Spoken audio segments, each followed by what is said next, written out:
Hello learners, स्वागत है आपका इकोनॉमिक्स एकेडमी में। मैं मंजू शर्मा एक बार फिर से हाजिर हूँ आपके लिए एक नया वीडियो लेकर। वीडियो का टॉपिक है रिटर्न्स टू स्केल, पैमाने के प्रतिफल। Returns to scale laws of production का एक कंसेप्ट है। हमने पिछली वीडियो के अंदर डिस्कस किया था लॉज ऑफ प्रोडक्शन को, यानी कि उत्पादन के नियम को। और उत्पादन के नियम अल्पकाल तथा दीर्घकाल में अलग अलग होते हैं, जिसमें हमने अल्पकाल के अंदर उत्पादन के फलन तथा उत्पादन के नियम को इससे पहले की वीडियो के अंदर स्टडी किया था। यानी कि हमने उसमें जो टॉपिक डिस्कस किया था वो था लॉ ऑफ वेरिएबल प्रपोर्शन या रिटर्न्स टू अ फैक्टर। और करंट वीडियो के अंदर हम डिस्कस करने वाले हैं पैमाने के प्रतिफल यानी रिटर्न्स टू स्केल, मतलब जो कि एक दीर्घकालीन उत्पादन फलन की धारणा है, जिसके अंदर हम समय अवधि कौन सी लेकर के चल रहे हैं, दीर्घकाल की। और आप अच्छे से जानते हैं कि दीर्घकाल समय की वो अवधि होती है जिसमें हमारे पास इतना पर्याप्त समय है कि हम उत्पादन के सभी साधनों में क्या कर सकते हैं, परिवर्तन कर सकते हैं। इसका मतलब यहाँ पर क्या है, all the factors of production are variable। उत्पादन के सभी साधन क्या हैं, परिवर्तनशील हैं। ठीक है, तो अभी हम फिलहाल ये मान करके चलते हैं कि हमारा उत्पादन फलन जो है वो ये है। ठीक है, ये क्या है, हमारा एक दीर्घकालीन उत्पादन फलन, जिसमें हमने पी किस चीज़ को शो कर रहा है, यहाँ पर प्रोडक्शन को शो कर रहा है। ठीक है, उत्पादन की मात्रा को। और एल जो है वो लेबर है और के कैपिटल है, जिसमें लेबर और कैपिटल दोनों ही क्या है, परिवर्तनशील है। यानी कि हम उत्पादन बढ़ाने के लिए दोनों में ही परिवर्तन कर पाएंगे यहाँ पर। ठीक है, अब यहाँ पर हम क्या लेकर के चल रहे हैं, पिछली वीडियो में हमने लॉ ऑफ वेरिएबल प्रोपोर्शन की बात की थी, यानी परिवर्तनशील अनुपात। परिवर्तनशील अनुपात का मतलब क्या था, वहां पर एक फैक्टर तो स्थिर था, स्टेबल था, और दूसरा बदल रहा था। तो जो साधनों का अनुपात था वो बार बार बदल रहा था। जैसे एक के साथ इस तरीके से था कि हमने लैंड ली और लेबर ली। लैंड हमारी 1 1 1 1 इस तरीके से थी, ये 1 2 3 4। तो 1:1, 1:2, 1:3, 1:4 इस तरीके से वहां पर क्या हो रहा था, जो उत्पादन के साधनों का अनुपात था वो बदल रहा था। इसीलिए उसे परिवर्तनशील अनुपातों का नियम या बदलते अनुपातों का नियम या घटते बढ़ते अनुपातों का नियम कहा जाता है। यहाँ पर हम क्या कह रहे हैं कि उत्पादन के सभी साधनों में परिवर्तन हो रहा है, और हम ये मान करके चल रहे हैं कि हम उत्पादन के सभी साधनों में एक ही अनुपात में परिवर्तन कर रहे हैं। ठीक है, और मान लीजिए हम वो एक अनुपात में परिवर्तन क्या कर रहे हैं, एल को हमने क्या कर दिया, आर टाइम्स एल का मतलब इसको आर गुना बढ़ा दिया, और के को भी हमने क्या कर दिया, आर गुना बढ़ा दिया। ठीक है, तो इसका मतलब जो हमारा अब नया प्रोडक्शन फंक्शन होगा, जिसको हम नाम दे देते हैं, मान लीजिए पी स्टार, वो क्या हो जाएगा, आर एल और आर के। ठीक है, यानी कि हो सकता है कि पहले यहाँ पर 10 था तो हमने 2 गुना कर दिया हो तो 20 हो गई हो लेबर, और कैपिटल 15 थी तो उसको भी 2 गुना कर दिया तो ये 30 हो गई हो। ठीक है, इसका मतलब सिर्फ इतना ही है। और अगर हम ये जो हमारे पास उत्पादन फलन है, ये जो प्रोडक्शन फंक्शन है, इसमें से हम इस आर को बाहर निकाल पाते हैं, कॉमन ले पाते हैं। ये थोड़ा सा मैथमेटिकल मैं यहाँ पर बता रही हूँ, आप करना चाहें इस तरीके से तो कर सकते हैं, अदरवाइज आप इसको क्वेश्चन अटेम्प्ट करते वक्त छोड़ भी सकते हैं। बट ये बहुत सिंपल है, एक मैथमेटिकल तरीके से समझने का एक तरीका है। तो आर को हम अगर कॉमन ले लेते हैं, इस तरीके से बाहर निकाल लेते हैं, और ये हमारे पास अब अंदर क्या रह गया, एल और के। तो हमारा जो प्रोडक्शन फंक्शन है नया, वो क्या आ गया, P star is equal to R F of L K. अब ये जो आर है, इस आर की कोई ना कोई पावर होगी, जिसका के नाम हमने रख दिया v, और अंदर क्या है, ये l और k। ठीक है, तो अब ये जो r, इसको हम कहते हैं जब कभी भी इस तरीके से हमने इंक्रीज किया लेबर और कैपिटल को, और वो फैक्टर्ड आउट होकर के इस तरीके से बाहर निकल आया, तो ऐसे फंक्शन को हम कहते हैं होमोजीनियस फंक्शन, ये एक मैथमेटिकल टर्म है, होमोजीनियस फंक्शन उसको कहा जाता है, ठीक है। और इस होमोजीनियस फंक्शन में ये जो आर बाहर आया है, इसकी जो पावर है, इसके जो पावर है, पावर आप समझते हैं ना, जैसे आपने छोटी क्लासेस में किया x की पावर 2, x की पावर 3, इस तरीके से, ये वो पावर की बात है, ठीक है। ये जो v है, इस v की वैल्यू ये डिसाइड करती है कि यहाँ पर किस तरह के प्रतिफल मिलने वाले हैं, ठीक है। तो अगर v हमारी 1 है, v की वैल्यू 1 है, ठीक है, तो v की वैल्यू 1 है, तो कांस्टेंट रिटर्न्स टू फैक्टर मिलेंगे, scale, sorry, constant returns to scale मिलेंगे, यानी पैमाने के स्थिर प्रतिफल मिलेंगे। v अगर 1 से ज़्यादा है तो क्या मिलेंगे यहाँ पर हमें? पैमाने के बढ़ते प्रतिफल, यानी इंक्रीजिंग रिटर्न्स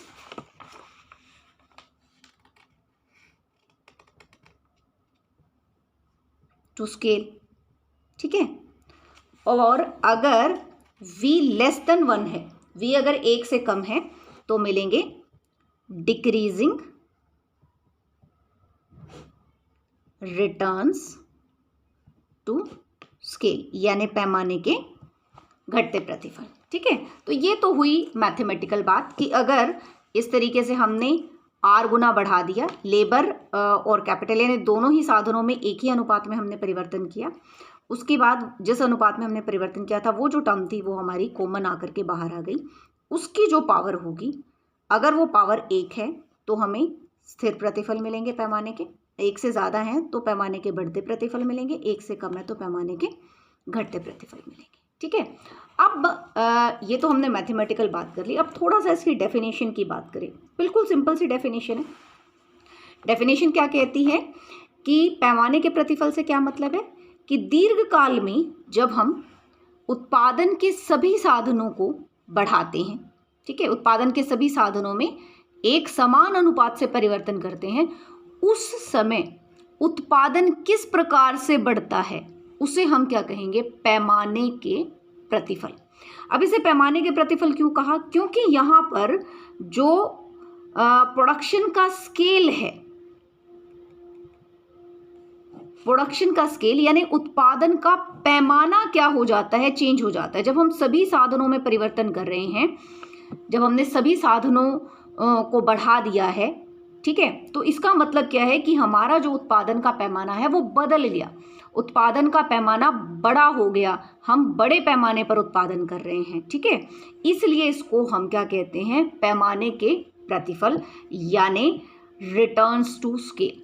तो एक बार फिर से मैं रिपीट कर रही हूँ डेफिनेशन। रिटर्न्स टू स्केल क्या है कि जब दीर्घ काल में हम उत्पादन के सभी साधनों में परिवर्तन करते हैं, एक समान अनुपात में परिवर्तन करते हैं, ठीक है, तो उस समय जिस प्रकार की प्रवृत्ति पाई जाती है उत्पादन के बढ़ने की, उस प्रवृत्ति को हम क्या कहते हैं? रिटर्न्स टू स्केल, पैमाने के प्रतिफल, ठीक है। तो अब ये तो क्लियर हो गया कि पैमाने के प्रतिफल भी कितने प्रकार के होते हैं? 3 प्रकार के होते हैं। पैमाने के स्थिर प्रतिफल, पैमाने के बढ़ते प्रतिफल, पैमाने के घटते प्रतिफल। तो अब 1 बाय 1 हम इसको डिस्कस कर लेते हैं। सबसे पहले बात करेंगे पैमाने के बढ़ते प्रतिफल, इंक्रीजिंग रिटर्न्स टू स्केल। अच्छा लर्नर्स, यहाँ पर भी जैसे मैंने पिछली वीडियो के अंदर बात की थी कि हम बिल्कुल सिंपल तरीके से करने वाले हैं, ठीक है। एक ही डेफिनेशन करवाऊंगी आपको मैं, और उसी एक डेफिनेशन को आपने सब में फिट कर देना है। मतलब एक डेफिनेशन और तीनों के अंदर वो आपकी फिट बैठ जाएगी, सिर्फ उसमें थोड़ी सी एडिटिंग करनी होगी, और वो डेफिनेशन सुनते ही आप समझ जाएंगे कि अगली डेफिनेशन क्या होने वाली है। देखिए, इंक्रीजिंग रिटर्न्स टू स्केल, पैमाने के बढ़ते प्रतिफल, ठीक है। तो इसकी परिभाषा क्या है? दीर्घ काल में पैमाने के प्रतिफल उस समय प्राप्त होते हैं जब उत्पादन के साधनों को जिस अनुपात में बढ़ाया जाता है, उत्पादन उससे अधिक अनुपात में बढ़ता है। बढ़ते प्रतिफल मतलब जिस अनुपात में हमने उत्पादन के साधनों को बढ़ाया, उत्पादन उससे अधिक अनुपात में बढ़ गया। कि मान लीजिए हमने लेबर को तो क्या किया था, लेबर और कैपिटल को हमने कर दिया 2 गुना, ठीक है, 2 गुना लेबर कर दी और 2 गुना ही कैपिटल कर दी। और अगर इनकी वजह से जो हमारा उत्पादन है वो 3 गुना बढ़ जाता है, ठीक है, जिस अनुपात में हमने उत्पादन के साधनों को बढ़ाया उत्पादन उससे अधिक अनुपात में बढ़ जाए तो इसको हम क्या कहेंगे, बढ़ते प्रतिफल। अब देखिए इसको डायग्राम से कैसे दिखाएंगे, बिल्कुल सिंपल डायग्राम। एक और चीज लर्नर्स, यहाँ जो हमारे पैमाने के प्रतिफल रिटर्न्स टू स्केल है, इसको करने के हमारे पास 2 मेथड होते हैं, जिनमें से एक मेथड हम अभी करने वाले हैं जिसमें बिल्कुल सिंपल तरीका हमने इस्तेमाल किया है। दूसरा जो मेथड होता है वो होता है आइसोक्वांट कर्व से, यानी समुत्पाद वक्र से। उसे हम फिर कभी किसी और वीडियो में करेंगे, जब हम समुत्पाद वक्र को समझ लेंगे तब हम उसको कर पाएंगे। इसमें हम बिल्कुल सिंपल मेथड इस्तेमाल करने वाले हैं। तो आप देखिए यहाँ पर हमने क्या किया है कि क्योंकि हम सीधी सी बात कह रहे हैं, डेफिनेशन में हमने कहा जिस अनुपात में साधनों को बढ़ाया जाए, तो एक तरफ तो हमने ले लिया एक्स एक्सिस में increase in factors of production, यानी कि उत्पादन के साधनों में किस अनुपात में परिवर्तन हो रहा है, और दूसरी तरफ क्या है, उत्पादन उससे अधिक अनुपात में बढ़ जाए, यानी दूसरा जो वेरिएबल हमारा हो गया वो क्या हो गया, इंक्रीज इन प्रोडक्शन, परसेंटेज अनुपात, या हम इसको कह सकते हैं कि प्रतिशत में भी, ठीक है, तो परसेंटेज इंक्रीज इन प्रोडक्शन। ठीक, तो अब इसको हम किस तरीके से लेंगे कि मान लीजिए हमने सबसे पहले क्या किया कि उत्पादन के साधनों को हमने बढ़ाया 10%। अब हम यहाँ ये नहीं कह रहे हैं कि 10 हैं हमारे उत्पादन के साधन, नो, हमने बढ़ाया है, यहाँ पर हम बढ़ाने को ही ले रहे हैं, मेजर कर रहे हैं, साधनों को नहीं, सिंपल टर्म्स में नहीं ले रहे, हम इंक्रीजिंग टर्म्स में ही ले रहे हैं कि 10% उत्पादन के साधनों को बढ़ाया और उत्पादन जो है वो मान लीजिए कितना बढ़ गया, 15% बढ़ गया, ठीक है। तो मतलब ये तो 10% बढ़ाए थे हमने और उत्पादन कितना बढ़ गया, इनकी वजह से 15% बढ़ गया, ठीक, तो ये इंक्रीजिंग रिटर्न्स हो गए। अब अगर मान लीजिए हमने उत्पादन तो बढ़ा दिया 20%, ठीक है, और उत्पादन के साधनों में वृद्धि कितनी की, 20% की, और उत्पादन मान लीजिए कितना बढ़ा हमारा, 30% बढ़ा, ठीक है, तो इसको हम क्या कहेंगे, पैमाने के बढ़ते प्रतिफल, ठीक है। तो 10% साधनों को बढ़ाया, 15% बढ़ गया उत्पादन। फिर हमने अगली बार क्या किया, उत्पादन के साधनों को 20% बढ़ाया, जबकि उत्पादन कितना बढ़ गया, 30%। तो हर बार इनसे ज़्यादा बढ़ रहा है उत्पादन, तो ये क्या हो गए, बढ़ते प्रतिफल। तो जब हम इसको इस तरीके से मिला देंगे तो ये जो हमारे पास रेखा आई है, जिसका नाम हम OR रख देते हैं या कुछ भी आप रख सकते हैं, तो इस लाइन के ऊपर हमें क्या मिल रहे हैं, इंक्रीजिंग रिटर्न्स टू स्केल, पैमाने के बढ़ते प्रतिफल, ठीक है। ये जो हमारी लाइन है OP, ये क्या दिखा रही है, हमारे उत्पादन के बढ़ने की प्रवृत्ति को दिखा रही है, और ये प्रवृत्ति किस तरीके की है, बढ़ते प्रतिफल, पैमाने के बढ़ते प्रतिफल। अब चलते हैं हम पैमाने के स्थिर प्रतिफल पर, ठीक है। अब आप समझ गए होंगे हमने परिभाषा क्या लिखी थी कि उत्पादन के साधनों को जिस अनुपात में बढ़ाया जाता है उत्पादन उससे अधिक अनुपात में बढ़े तो बढ़ते प्रतिफल, और उसी अनुपात में बढ़ जाए तो समान प्रतिफल। कितना सिंपल है, ठीक है। हम क्या कह रहे हैं, कांस्टेंट रिटर्न्स टू स्केल, यानी कि पैमाने के समान प्रतिफल, ठीक है, पैमाने के समान प्रतिफल, ठीक। और पैमाने के समान प्रतिफल का मतलब यहीं से ही हमें मिल रहा है कि उत्पादन के साधनों को जिस अनुपात में बढ़ाएं उत्पादन भी उसी समान अनुपात में बढ़ जाए, तो हम क्या कहेंगे इसको, पैमाने के समान प्रतिफल। फॉर एग्जाम्पल कि हमने लेबर को L से बढ़ा करके क्या कर दिया, 2L, और कैपिटल को भी हमने K से बढ़ा करके कर दिया 2K, दोनों में 2 गुना परिवर्तन किया, जबकि इनकी वजह से, ये जो 2 गुना हमने किया, इसकी वजह से हमारा जो उत्पादन है वो भी कितना हो गया, पहले P था अब दोगुना हो गया, यानी 2p हो गया। तो जिस अनुपात में हमने साधनों को बढ़ाया उसी अनुपात में क्या बढ़ गया, हमारा उत्पादन बढ़ गया। दुगुना किया था तो ये भी दुगुना हो गया। ठीक है, तो इसको हम क्या कहेंगे, पैमाने के स्थिर प्रतिफल या समान प्रतिफल। ठीक है, तो इसको हम यहाँ पर कैसे दिखाएंगे कि मान लीजिए हमने उत्पादन के साधनों को कितना बढ़ाया, 10%, और उत्पादन भी कितना बढ़ गया, 10%। ठीक है, फिर इसको इस तरीके से मिला दीजिए। फिर हम कहें हमने उत्पादन के साधनों को बढ़ाया, भाई 20% बढ़ा दिया, और उत्पादन भी कितना बढ़ गया, 20% ही बढ़ गया। यहाँ पर आप 25 भी ले सकते हैं, 30 भी ले सकते हैं, कितना भी ले सकते हैं। मान लीजिए हम 30% ले लें, ज़रूरी नहीं है। आप ये मत सोचिएगा कि 10 से 20 कर दिया, 2 गुना कर दिया, नो, ये नहीं है। हम ये ले रहे हैं, ये 10% बढ़ा तो ये भी 10% बढ़ा, ये 20% बढ़ा तो ये भी 20% बढ़ा। आपने इस तरीके से इसको लेना है, गलत आपने इसको नहीं लेना है, कंफ्यूज नहीं होना है इसके अंदर। ठीक है, तो अब इन पॉइंट्स को जब हम मिला देंगे तो हमारे पास क्या आ जाएंगे, इस पर OR पर ये जो लाइन है OR लाइन, ये क्या दिखा रही है, प्रवृत्ति दिखा रही है उत्पादन के बढ़ने की। और ये प्रवृत्ति किस तरह की है, कांस्टेंट रिटर्न्स टू स्केल, उत्पादन की समान प्रतिफल, है ना, बिल्कुल सिंपल। तो अब चलिए हम चलते हैं पैमाने के घटते प्रतिफल पर। ठीक है, तो अब आपको डेफिनेशन और भी ज़्यादा क्लियर हो चुकी होगी। पैमाने के घटते प्रतिफल, डिक्रीजिंग रिटर्न्स टू स्केल, पैमाने के घटते प्रतिफल। ठीक है, डिक्रीजिंग रिटर्न्स टू स्केल। अब हमें बिल्कुल क्लियर है कि जिस अनुपात में उत्पादन के साधनों को बढ़ाया जाए, उत्पादन उससे कम, घट रहा है ना, तो उससे कम अनुपात में बढ़ता है। बढ़ तो रहा है लेकिन उससे कम अनुपात में बढ़ रहा है। ठीक है, कि मान लीजिए हमने लेबर हमारी L थी, हमने इसको कर दिया मान लीजिए 3L, 3 गुना कर दिया। और जो कैपिटल थी, कैपिटल को भी हमने कितना कर दिया, 3 गुना किया। ठीक, और इससे जो उत्पादन है हमारा, ठीक, यहाँ पर उत्पादन P था, अब इससे उत्पादन कितना हुआ, 2P हुआ। तो आप देखिए, लेबर तो 3 गुना बढ़ाई, कैपिटल भी 3 गुना बढ़ाई, लेकिन उत्पादन कितना बढ़ा, 2 गुना बढ़ा। तो इसकी तुलना में कम बढ़ा ना।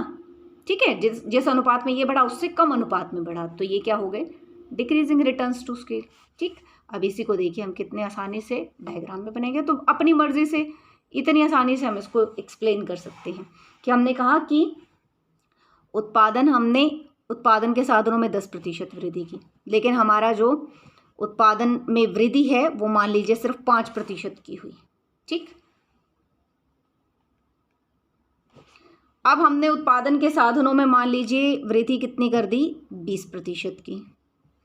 ठीक है, और उत्पादन में वृद्धि हमारी सिर्फ कितनी हुई, मान लीजिए ये 5, 10 और ये से थोड़ा सा ऊपर 12% की। ये तो हमने 20% बढ़ाए थे उत्पादन के साधन, जबकि उत्पादन में वृद्धि सिर्फ कितनी हुई, 12% की। तो 20, इसमें 20 थी, इसमें 12 हुई। जब इसमें 10 हुई थी तो इसमें 5 हुई। तो अब कम अनुपात में हो रही है, तो इसका मतलब इस लाइन पर जो प्रवृत्ति है उत्पादन की वो किस तरह की है, डिक्रीजिंग रिटर्न्स टू स्केल। ठीक है, उत्पादन के पैमाने के घटते प्रतिफल। ठीक है, अब आप एक चीज़ देखिए, मैं इसमें आपको एक आइडेंटिफिकेशन बताती हूँ, क्योंकि देखने में तो कर्व हमें तीनों में एक जैसा ही लगा है ना, बढ़ते प्रतिफल में, घटते प्रतिफल में, समान प्रतिफल में, सब में एक ही जैसा कर्व देखने को मिल रहा है। तो अब आपको मैं बताती हूँ कि यहाँ पर हमने परसेंटेज इंक्रीज इन फैक्टर्स ले रखा है, और यहाँ पर हमने लिया percentage increase in production, increase में ही ले रखा है। तो जब हमारा जो कर्व है ये वाई एक्सिस की तरफ ज़्यादा होगा ऐसे, तो हमें मिलेंगे इंक्रीजिंग रिटर्न्स। ठीक, जब लाइन ऑफ 45 पर होगा तो कांस्टेंट रिटर्न्स। ठीक है। और जब ये एक्स एक्सिस की तरफ ज़्यादा होगा तो क्या मिलेंगे, डिक्रीजिंग रिटर्न्स। ठीक, तो ये बड़ा सिंपल है इसमें देख पाना कि जब इधर ज़्यादा होगा तो डिक्रीजिंग, और इधर ज़्यादा होगा वाई एक्सिस की तरफ, क्योंकि इंक्रीज इन प्रोडक्शन हम इधर ले रहे हैं। ठीक है, जब इसकी तरफ ज़्यादा होगा तो हमें क्या मिल रहे हैं, इंक्रीजिंग रिटर्न्स, और जब बिल्कुल सेंटर में है, लाइन ऑफ 45 पे है, तो हमें क्या मिल रहे हैं, कांस्टेंट रिटर्न्स। ठीक है, और इनके रीजंस क्या हैं, देखिए जब इंक्रीजिंग रिटर्न्स मिल रहे हैं तो इसका मतलब जब भी उत्पादन के पैमाने को बढ़ाया जाता है तो बहुत सारी क्या मिलती हैं, पैमाने की बचतें मिलती हैं। ठीक है, तो जब उत्पादन का पैमाना बढ़ाते हैं तो पैमाने की बचतें मिलती हैं, साथ के साथ कुछ ना कुछ हानियाँ भी होती हैं, क्योंकि जब उत्पादन का पैमाना बढ़ाया जाता है तो कॉस्ट भी तो बढ़ती है। तो जब पैमाने की बचतें पैमाने की हानियों के कंपैरेटिवली ज़्यादा होंगी तो इंक्रीजिंग रिटर्न्स, बैलेंस हो रही हैं तो कांस्टेंट रिटर्न्स। और अगर उत्पादन का पैमाना हमारा इतना अधिक हो चुका है कि उस समय पे जो हमारी पैमाने की बचतें हैं वो मिल तो रही हैं पर कम मिल रही हैं, जबकि उसकी तुलना में पैमाने की हानियाँ ज़्यादा हो गई हैं, तो हमें क्या मिलने लगेंगे, डिक्रीजिंग रिटर्न्स मिलने लगेंगे। ठीक है, तो पैमाने के प्रतिफल इंक्रीजिंग मिलेंगे, डिक्रीजिंग मिलेंगे या कांस्टेंट मिलेंगे, ये सबसे बड़ा रोल इसमें रहता है पैमाने की बचतों का।